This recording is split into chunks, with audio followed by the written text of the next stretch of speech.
I don't think I've missed anybody, but if I have, please shout out.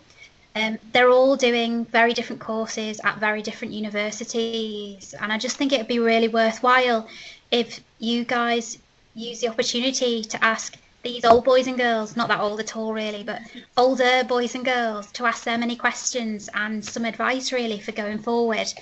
So if I start and if I ask them to briefly introduce themselves, their course, their uni, and their sort of top tips for being a first year undergraduate. And then if I ask you guys, the audience, the current year 12 and 13, to pop any questions in the conversation box and I'll just ask them one by one. Does that sound all right with everybody? Just nod. Okay. All right, so I've got James on my list first. So James, would you mind telling us a bit about your course, what uni you're at, and any top tips you have? Are you still there? Yes, I am. Wonderful. Go on, James, take it away. Right, so I'm James Knowles. I study film production at the University of Salford, based in Media City, UK. It's a slightly different university experience because I'm not on the main campus with all the other students. I'm in Media City with BBC Doc 10, away from everything. But my top tips definitely for for your first year of university is make friends. I mean, it's gonna be very very basic one to go back to. It's like starting up in any school. Just make friends and get to know people on your course, get to know your housemates. That's if you do end up in a house. And although of course definitely take it seriously because you've worked very hard with your A levels and you're hours and hours studying, and it's all paid off and gotten you to the university you wanted to go at. Don't forget to look after yourself and take a break every once in a while. It's something we always forget, and it's something that's sort of hard because it is true that they say A levels are often quote unquote harder than a degree, because A levels is very long hours studying and it's exam after exam after exam, and you can feel quite drained. And university, it's still as difficult. It's still the same topics you're interested in, but in way more depth. But it's at a slightly more palatable pace, I guess. So I'd say definitely look after yourselves in first year. And if you do feel the need to fall back on any form of support system, I mean, I'm not sure if all universities have got like an ask us, don't they? Yeah. Although the mental health services do leave something to be desired, they are working on it, and but they're not too bad. We're giving you support if you need like a PMC, again, like a personal mitigating circumstance to go past the deadline for personal reasons. Most universities do tend to be okay. So I think my top tip would just be look after yourselves. Thanks very much, James. All right, so next on my list is Maddie. Maddie, do you mind telling us about your course, your uni, and any tips you have as an undergraduate? Yeah, so I'm at Sheffield doing medicine, and Sheffield's great. It's a kind of a campus uni, but it's in the city. But obviously, I spend all my time based at the medical school, which is part of the hospital. I'd say my top tips are definitely get involved with any extracurricular things that you've done before uni, because it's great for like networking, and you don't realise how many people you actually know.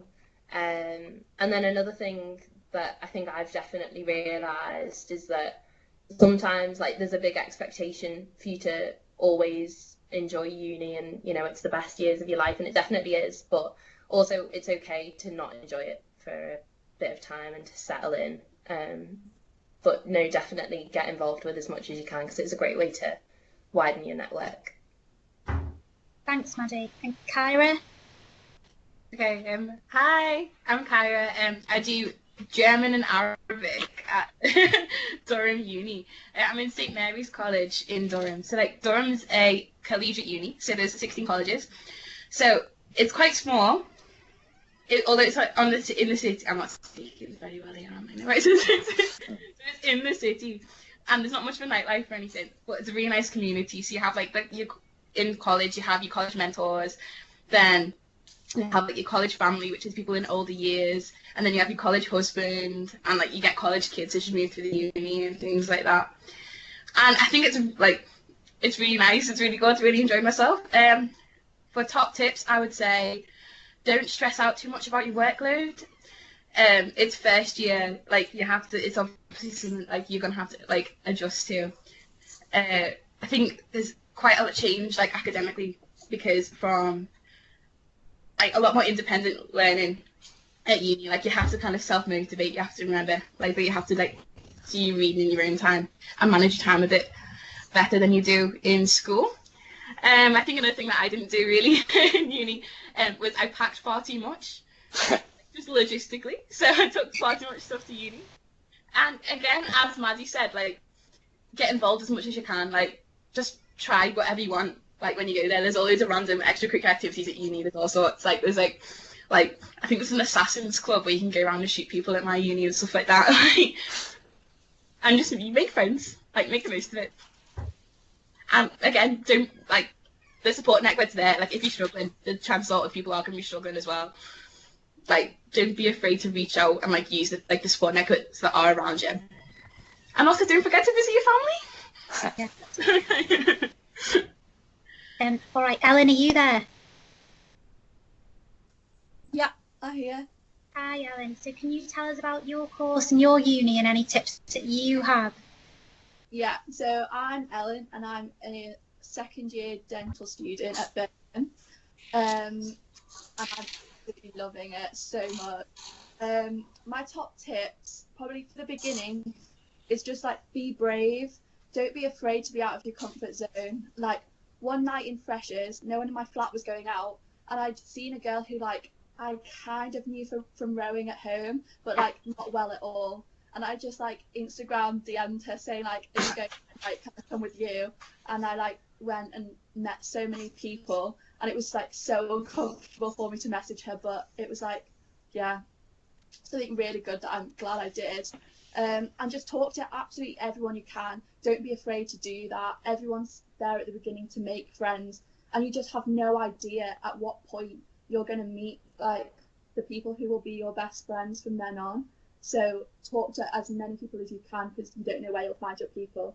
And work-wise, even though first year, I think you get a bit carried away. Like you're just having so much fun. It's so new. Anytime anyone asks you to do something, you want to go because you don't want to miss out. But I do think it's important to try and keep up to date with your work because you get to exams and they're very different to school exams, and then you end up kind of a bit lost because you've not up to date with your work. I know that everyone says that in A level and no one really does, but I do find that that's important at uni. Thanks very much, Ellen. And Joe, can you tell us a bit about your course and your uni and any tips that you have as an undergraduate? Yeah, sure. I'm a finalist biology student at Durham as well. One of my main probably advices is to try to stay organised and be proactive. So one thing I find is you have so much more extra time and freedom, and it's important to try and keep a routine, because I find if you don't, you kind of fall into a habit of just kind of breezing along and not doing your work like to deadlines until last minute. And although maybe first year you can get away with that, it really does help progressing through to like, keep a routine and keep everything going onto deadlines, because it does actually minimize stress as well. And joining in for activities, exercise is so important. Like try do at least a couple hours a week at least, minimum really. Whether that's just on your own. I mean, I'd say myself the gym, but I mean it's quite a scary place at uni, the gym, because everyone's so big, massive, huge weights. It's quite intimidating, but as well, like there's loads of social clubs. I mean, me personally, I joined in my first year. I mean, you may not keep them up. I did for some of them. I joined Ultimate Frisbee. Never done it before. It was quite good fun. I also joined a pool team, which was like a weekly activity for the pool with 6 other lads, and you just played other teams and had it was just a nice routine social event. And one of my other main advices is to be proactive in maintaining friendships, because at home you may have, you see your friends at school all the time, but at uni, unless they're in your lectures or you're in a social club together, you actually need to pursue seeing each other. And I mean, I'm sure many of you might do that quite easily, but it's quite easy to get isolated at uni if you fall into a routine of just being on your own a lot of nights. So yeah, it's uni is a big balance of play and work, but don't be too daunted by it. Thanks very much, Joe. And is Lauren there as well?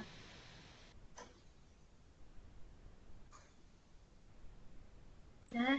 Lauren, are you there?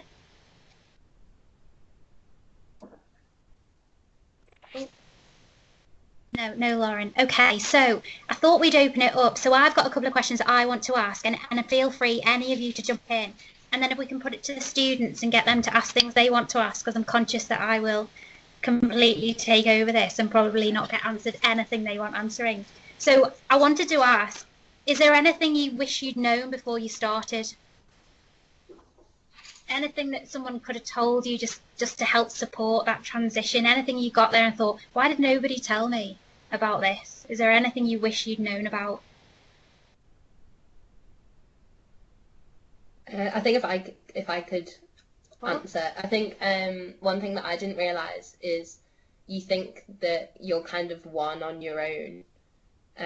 When you first go, you think, oh, it's kind of up to me to make friends, but a lot of the time, people will kind of come to you, and other people are also looking to make friends. And so actually it's a lot easier than you think, because everyone's out to do the same thing really and settle in, which I didn't expect.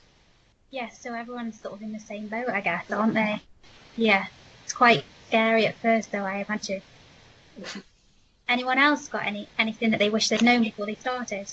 I think when you go to university, you come from a small classroom to a huge lecture hall, and that's actually a really overwhelming sense. And you come from a room where, you know, there might be people who aren't as interested in the subject as you, to a room where everyone is really interested in that one subject, and it can be quite overwhelming. It's just important to not feel like you're the dumbest in the room all of a sudden, just because everyone else is so dedicated and so interested in the topic.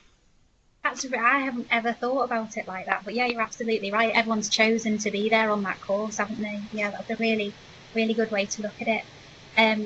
Okay, that's great. So can I put it to our students now? Has anybody got any questions to ask? So there's quite a few in the chat. So anything that you would like to know or check in or know about any of those universities, because there's quite a spread of unis there. So anybody got any questions?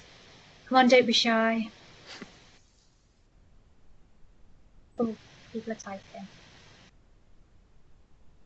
Very quickly, I'd say one thing I wish I'd known was the bus route from my accommodation to Aldi, because I walked many times with bags of shopping. I could just hop on the bus. Is it far? About 25 half-hour walk, so not too bad. But with bag of shopping, you don't really. Yeah, not ideal. Okay, so we've got a couple of questions coming in. So the first one is, how did you learn how to budget? So in first year, I was in catered for accommodation, but in this accommodation you have like a card that has a set amount of money for the week that you can spend in like all the different food places around campus.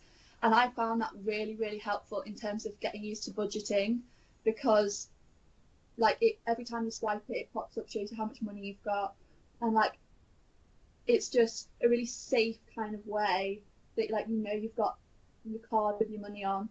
You don't have to worry about going to the supermarket and things. And then coming into second year, I found that I'm much more like aware of things because I've learned it in that kind of way with my catered card. Yeah, but I also I use you still going? Oh yeah. I use Monzo a lot. We've got money pots in, so like for my food shopping, like it'll just transfer me £30 a week into like another account that I can do my food shopping on it. Just so then like I don't overspend, like I don't like go out and buy 3 bottles of vodka when I need to like buy food, you know what I mean? You actually need to eat. Yeah, I think I did the same. I just ended a separate banking account for my student like finances, and it's online banking so helpful because it'll tell you your monthly income and outcomes, so you can see if you're overspending or underspending. And a lot of time it gives you a breakdown. Especially Monzo is really good for that. It tells you what sectors you're overspending in. So it's important to keep a track as much as it hurts to look at the bank account after a night out. This call was sponsored by Monzo. I should add now that really ties in. Upper 6, remember today is the deadline for applying for student finance. You can apply after today, but they won't guarantee the money will be there. So today is supposed to be the last day to apply for student finance. And I know they've put an extension on when you have to accept offers by, but you can apply for student finance without confirming your firm or your insurance choices. So just to flag that up now while we're talking about money, today is the deadline for student finance.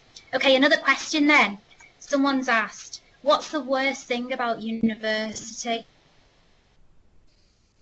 Oh, I'd say it's something Joe sort of touched upon. It's how easy it is possibly to become self-isolated,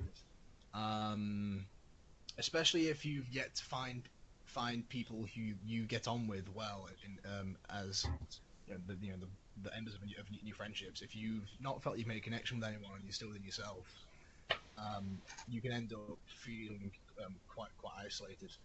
Especially if there's any of you students who are going internationally. I mean, internationally, like I didn't, but I know people who went to places like Queen's Belfast who really struggled to get into the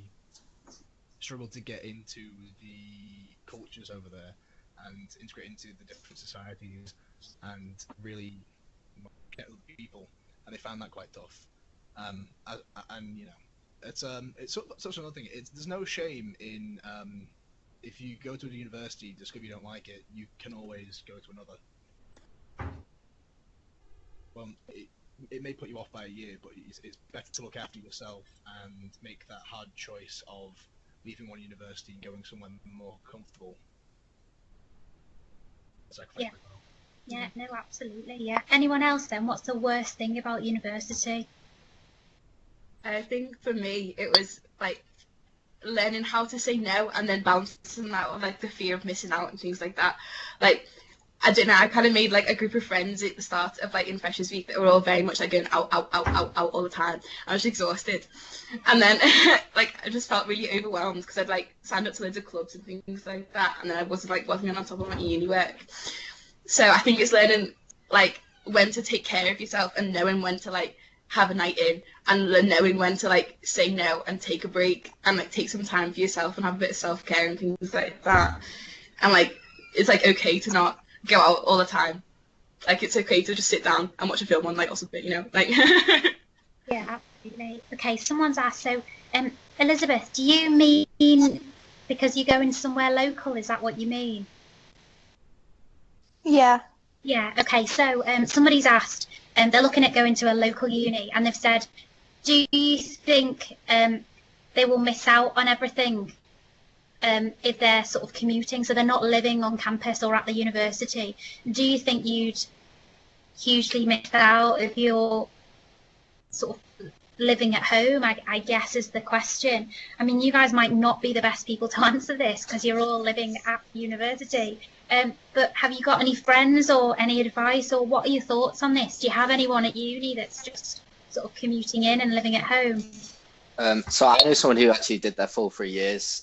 This is my next door neighbour, and did their course at Manchester and commuted the entire time. And I think while they were fortunate in the fact their course was only 3 times a week, so they didn't have to commute in a lot. But I think they probably missed out a bit on the aspect of making as many uni friends, but at the same time they still managed to make plenty of friends on their course. And I think that's one of the most important things to do, is because your course mates are so helpful in being able to support you and help you out with your work. But other than that, I don't think it's a huge detriment, and you obviously are going to do yourself a big favour in saving a lot of money, so don't think of it too negatively. Yeah. Thanks, Joe. That's good advice. Anybody else? I have, there's quite a few people on my course because I'm in quite a big year, and there's quite a few people who commute from around Sheffield, and there's lots of different societies within my degree, so they're able to get involved in those, and you wouldn't really know that they don't live in student accommodation just because they get involved and make friends that way, so they didn't have any problems as far as I remember. Yeah, I sort of think it's what you make of it, really. And I think everyone's different, aren't they? And so like Joe said and Maddie said, as long as you're sort of socialising with people on your course, I can't see you missing out massively. It's just whether you want the experience of living away, isn't it? That's the big difference, isn't it? But that doesn't suit everybody or every course, actually. I mean, the problem we have is we've got some really good universities on the doorstep, haven't we? And therefore, sort of that travel thing does become you don't have to travel, do you, really, if you live in the Northwest, because we've got everything on our doorstep. But I think as long as you integrate with people on your course, you'd be absolutely fine. Yeah, I agree with you all on that. And somebody else has asked a question. If you don't understand a certain topic or something that's been addressed in a lecture, who do you go to help? So, I mean, most of the time you can ask a question, but obviously first year that's very daunting when you're in a lecture with 150 odd people. So you can actually, a lot of the time the lecturer will hover around for 5 minutes after the lecture, so if you feel comfortable you can ask them then. Many lecturers offer like drop-in hours, so you can go in and it's a one-to-one private, no one else will see you there. Or even you can just drop them an email if you're not feeling prepared to ask them face-to-face, and most of the time they actually respond within an hour, so it's quite easy to get in contact on the topic you don't understand. Anyone else have a different experience at their uni? My lecture theatre is about 300 people, so no one asks any questions. There's always a long, awkward silence. But we have personal and academic tutors who are usually within, associated in some sense. And you can always ask them, who will then direct you on to whoever you kind of need to speak to. But there are definitely people to talk to if you don't understand something. Okay. Does anybody else have any questions while we've got these experts online? Guys, what would you be doing now that you have this massive gap between now and starting in September? What do you think you'd be doing? Because I've seen some reading lists that some of our students have been given. One in particular was a medical school reading list from Newcastle. And I think it just has made people panic, really, because some of the stuff that they're being asked to read is just at such a high level that there's sort of not much for that in-between stage. What would you be doing now, do you think, if you had this sort of time off before you start? For medicine and dentistry, like, I couldn't stress enough, start looking at UK CAT like right now and do as many questions as you can, because I found it's definitely one of those things that time makes it so much easier. So like, while you've got all the time, you may as well get going on it and doing as many questions as you possibly can. And you can do MOOCs online, which I know, like, if people are applying, like, they look good in personal statements. Thanks, Ellen. Any advice for any year 13? I think for me is I remember looking at, like, finding the syllabus and reading it before I started and just like thinking no chances. So I think, try not to look too much at the science, because that'll be taught. You've got time to learn the science. But I think for a course like medicine and dentistry and that kind of thing, if you can read stuff that isn't necessarily scientifically complex but is maybe more, like ethical type things, they're really good to look at, because if you can have a good ethical basis before you go, they can't really teach that to you, but they can teach you the science. So that's what I would suggest. Maddie, I've heard the flashcards are really good for medicine. Is that right? I use the flashcards sometimes. Yeah, there's a really good website called Brainscapes, which is good, and that kind of makes it a bit more doable. But yeah, it is really overwhelming if you look at it before you go. I couldn't read some of the titles on the book list. I still can't read half of the words I do. Okay, another question's come in. This is to the people at Durham. What are the people in Durham like? I'm scared in case there's too many posh people. Durham actually does have quite a bit of a reputation of being like the Oxford rejects. But as well, there's also a lot of Southern people who I mean, it depends which college you are going to, because there are certain colleges which have a reputation, probably a bit more of a higher cluster of the posher people. But for the most part, it's not really something to be worried about. You're going to mix with people from all different kinds of backgrounds, and I mean, most people just want to be your friends. Let's be honest. No one's trying to, rub it in their face that they've got more money than you, and if they are, it's quite easy to find someone else to be friends with. Yeah, I agree so much with that. Like, there are certain reputations for certain colleges in, like, Durham that are a bit posher than others, but at the same time, like, it doesn't matter where your friends are from. Like, if you've got similar interests and things like that, like, yeah, but it's a little bit like Little London. There is a lot of like if you, the majority of people you speak to are probably from the south, but at the same time, like it doesn't affect anything. It's fine, you know. And then if you like, the beauty about university is if you don't get on with someone, there's that many people there, you can just choose someone else to get along with. Yeah. It was Anna that asked that, and I don't think she's going to have any issues at all with making friends. So yeah. I think you'll be absolutely fine, Anna. All right. Does anybody else? Oh, sorry, I just wanted to ask, what college are you in, Anna? No. Okay. Oh, sorry, I can figure it out. Josephine Butler.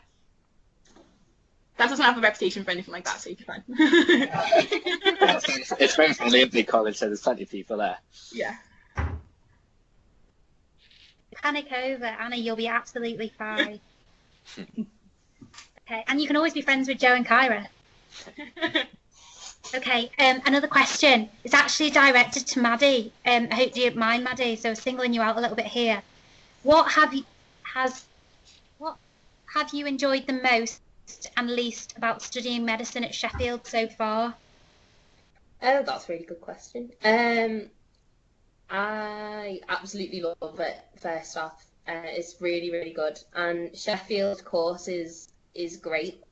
It's really kind of a mixture of lots of different things. So very science based, lots of lectures, which are great.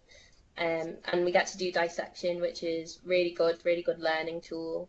But also the thing that I like the most about Sheffield is you get early placements. So I'm on GP placement every 2 weeks, and we have a tutorial every other week. And then you also get a hospital placement, which is great because a lot of medical schools don't do that in your first year.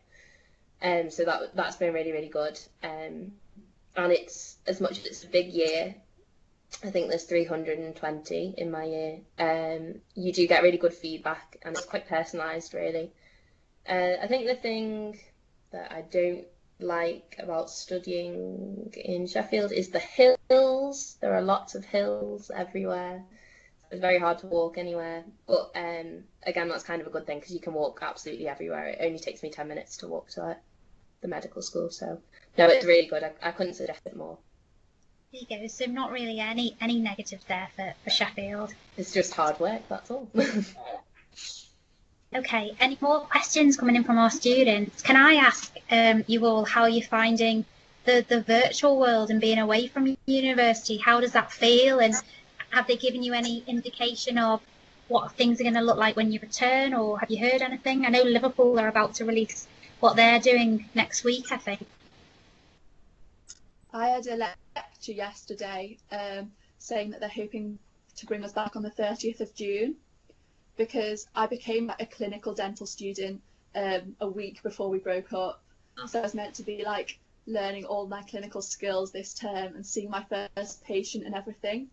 So everything's moved online, but there's just so much that we can't do online because it's so practical.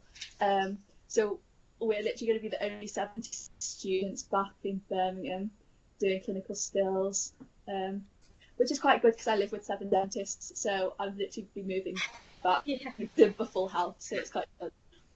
Anyone else heard anything from their universities or how they're finding it? Not particularly. My degree in its entirety is practical. For instance, for my final year, no examinations, all coursework, and the entire thing was hinging upon my final year film. And of course, unfortunately, due to the outbreak, I had to make the call to shut down production, and of course, that was followed by the Prime Minister's lockdown speech. It's been interesting to try and find ways around, like creative ways around how to finish my degree in line with how the universities changed their assignment briefs to fit with the pandemic. It's been interesting online. I've spent a lot of time sat in this chair in front of my webcam. It's a lot of calling meetings using Microsoft Teams, getting set tasks. And as far as I'm concerned, the University of Salford, I don't think I've got any plans to restart up until after September. I think they're predicting after September, and as a result, my graduation has been moved to December. Okay, Joe, Kyra, Durham said anything? I mean, I'm not personally heard about next year because I'm not returning anymore. But in terms of online lectures, they're okay. They're quite hard to adjust to, I think. But I've not had too many because Durham generally finishes all its online content before second term ends. But there is an upside of me being able to do exams which are 48 hours long. They're open book now. Oh, I get to do them in my pajamas. So. I think they've put at head of my department anyway that they've put plans in place. Like I haven't changed my second year modules yet because they're kind of putting them in the format in case the first term next year is online. I think they made plans just in case this next first term is online. But again, they're just waiting on government guidelines, I think. My lectures, in terms of lectures, like Arabic's got 6 contact hours a week, and I've had all 6 the week that we broke up, the week that lockdown was, because they closed the university a week before term was supposed to end, and I had all them still on Zoom. They weren't as interactive as usual, but it was still really good. Like all the lecturers really worked really hard to put everything online and everything, so everything was fine. Thank you. I think it's important to remember as well, the universities are trying their best to mitigate everything and try and give you the best experience. For example, I went to Kenya last year with my uni as a field course trip. And I mean, it's not ideal, but instead they're trying to replace it with an online virtual field course, which obviously isn't ideal, but it means you won't miss out on the skills that you would otherwise get taught. So, yeah. Liverpool told me they were they've been trying to do this for a while, go a bit more virtual, particularly with lectures, because they found attendance was dropping anyway. And they're going to run seminars in a similar way, but maybe even smaller. So that's quite beneficial. So they're sort of taking the line that it's sort of supercharged their online provision. And they were sort of quite pleased about it, really, because universities can take a while to adapt and change, can't they? Yeah. So I think they were sort of using the technology to their advantage, really. But I don't know what your thoughts are. I mean, I think Maddie said before, well, a couple of you have said that you don't get to ask anything anyway, do you, in a lecture theatre? Yeah, I think that works with some courses, but not with others. So, for example, languages are in smaller classes, and a lot of it is in the target language and about communication and things like that. So, my cultural modules are recorded. We're recorded already this year, so if I missed one, I could go back and watch it for revision and things like that. But when it came to actual language classes and learning how to speak, Arabic or in my seminar or whatever, I think it's really important to have that contact and things like that. And I think also with the movement of everything to online, it can be really easy to feel isolated and not have the proper uni experience. So I think it's better to have when possible to have person to person lectures, so you can ask the person next to you what's going on if you don't understand, or put your hand up if you feel confident enough to, and things like that. So part of the experience, isn't it? Yeah, I think it's quite good for the routine as well, because you've got to get yourself ready, get yourself onto campus, and then you're in lectures for a few hours, and then you may as well go to the library because you're right next to it. Whereas when you're at home, you shoot your laptop down, and you're back in bed for a few hours watching Netflix rather than working. Yeah, definitely. Okay, another question's come in. Ella, if it's any consolation, I was in accommodation that had a shared bathroom, but Ella said, just a quick one. My accommodation is shared bathroom, and I'm really scared. Any advice? Have her in toilet roll. Oh, it's absolutely fine. I was in shared bathroom this year, and I was really scared when we first went because the bathroom was a bit grimy and it was a bit disgusting, and there's only one toilet that I like to use because the boys use the other toilet, and one of the toilets doesn't flush if you put too much stuff in it, but it's okay, it's okay, you just get used to it. And the shower, but you never meet anyone in the showers, and you never really see anyone in the bathroom anyway, and if you do, you just make a joke out of it. It's fine, it's fine. It's a bit gross for the first week, but then you get used to it and it's funny. Now me and my friend used to bring a speaker into the and get showers at the same time, put the speaker on the side, and just have a little music party when you're getting washed or whatever. So you just make the most of it. It's fine. It's not a big deal. Yeah, most of the time you end up sharing the bathrooms with the people who you're living close with, so you basically become to get to know them really close anyway. So it's basically like sharing with your siblings at that point. Yeah, it'll just be the first few weeks. It'll be a bit odd, but you know what I found actually? I never really bumped into anybody using the bathroom ever. Yeah, everyone has different lecture times. Most people on different courses, so you all go off at different times, so it normally works out. Yes, don't worry, Ella. It'll be absolutely fine. And by second year, when you get a house with all your friends, you'll all be sharing the same bathroom anyway, so you'll just be used to it more than they are if they've had an ensuite. Yeah. Yeah, exactly. Any other questions, anybody? Nothing's coming through. I'm conscious that we've sort of had you for 40 minutes. Hold on, someone is typing. Sorry, it's really hard to...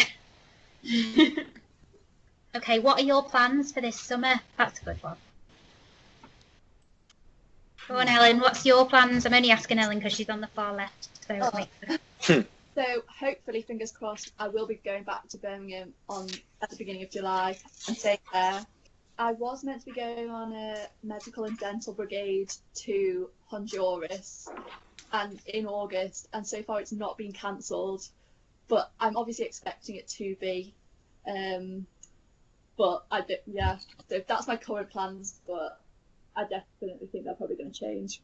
I'll keep my fingers crossed for you. James, what are your plans for the summer?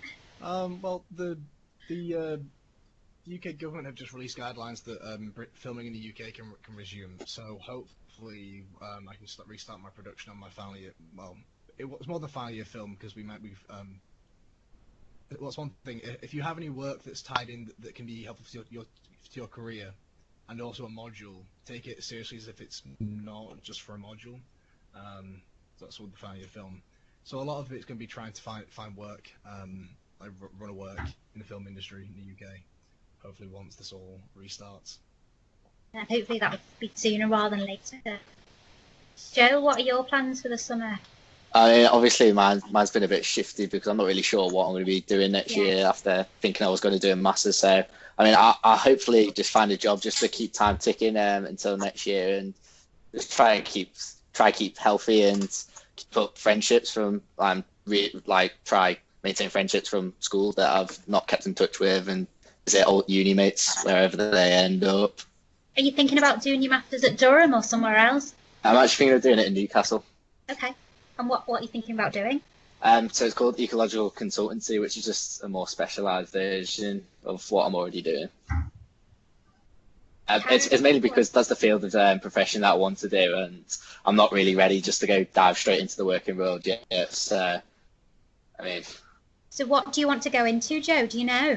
Ecological consultancy as a profession. That's really interesting. We had a guy on that's an old boy called Tim Roberts. You might want to watch the video back if you go to the careers YouTube bit. And he did just that actually, and it was absolutely incredible to listen to what he did. So it might be someone I can put you in touch with, but he was sort of yeah, absolutely. Yeah, there you go. You can speak to him over the summer, but definitely watch that back because that ties in perfectly to what you've just said. Yeah, on top of that, I'm hoping to do volunteering work, which will help me get experience for what I need for when I go to apply for jobs in the role. So. I think you've got to speak to Tim Roberts. You've got to. Okay, that's my advice for the summer. It's like I'm getting the advice this time. Yeah, exactly. Yeah, Kyra, what are you up to this summer? Okay, so originally I was meant to be going in June for 3 months to Cambodia to volunteer, but that got cancelled. So now I think I'm just going to be, consolidating the work I've done so far. Like, I've got so much reading that I didn't do throughout the year that I probably should do over summer.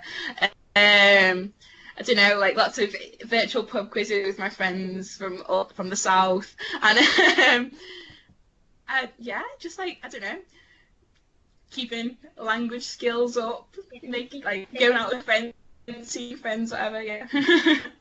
And Maddie, what are your plans for this summer? Oh, well, again, I was meant to be going to Kenya to do I was meant to be going for a month to a medical centre, but that's been cancelled, and our exams have been moved to September, so I'll just be revising till then. Yeah. Oh, God. Lovely. There's no break, really, is there? Don't you find in the virtual world you can't really switch off at any point? No, I think that's one of the major downsides to this, is that you're sort of expected to be available at any given time, aren't you? Yeah, that was fantastic. Thank you so much, guys. It's 2:45 now, so if I say to everyone in the chat that they can leave, and if you guys can just hang on just in case any more questions come through, so just don't go anywhere for the time being. Thanks for joining us this afternoon, and have a lovely half term next week, everybody. Hopefully I'll see you on Wednesday for the CV masterclass, and if you don't, it'll be one-to-one tuition for me.